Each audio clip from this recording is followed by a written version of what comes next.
ഇമാം നവവിനെ കുറിച്ച് കേട്ടിട്ടുണ്ടോ നിങ്ങള്? വല്ലാത്തൊരു പണ്ഡിതൻ തന്നെ കേട്ടോ.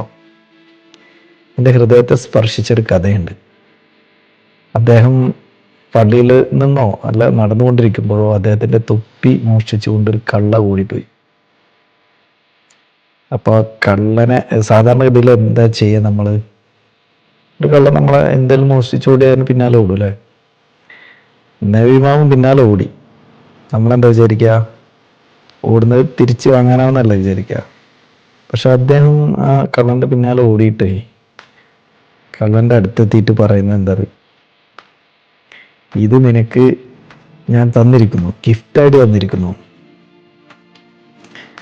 ഗിഫ്റ്റായിട്ട് തന്നിരിക്കുന്നു എന്ന് പറയാനുള്ള കാരണം എന്താണോ? ഇത് മോഷ്ടിച്ചത് കൊണ്ട് അയാളൊരു കള്ളനായി. അതുകൊണ്ട് അദ്ദേഹത്തെ പരലോകത്ത് നാളെ കള്ളനായി മുദ്ര കുത്തൂലോ. അത് വേണ്ട, എൻ്റെ തൊപ്പി കട്ടത് കൊണ്ട് അദ്ദേഹം ഒരു പിന്നെ പരലോകത്ത് ഒരു കള്ളനാവണ്ട എന്ന് വിചാരിച്ചത് വിട്ടുവീഴ്ച ചെയ്ത് കൊടുക്കുകയാണ് ചെയ്തത്. അപ്പൊ നമ്മളത് മനസ്സിലാക്കേണ്ട കാര്യം, ഞാനിതിന്ന് പെട്ടെന്ന് വേറൊരു കാര്യം ഓർത്തുപോയി. നമ്മളെ ഒരു കുറച്ചു കാലങ്ങൾക്ക് മുമ്പ് സർവൈവലിന് വേണ്ടിയിട്ട് ജസ്റ്റ് സർവൈവലിന് വേണ്ടി എന്തോ മോഷ്ടിച്ച ഒരു മധു എന്ന് പറയുന്ന ആദിവാസി യുവാവിനെ നിങ്ങൾക്ക് എല്ലാവരും അറിയല്ലോ.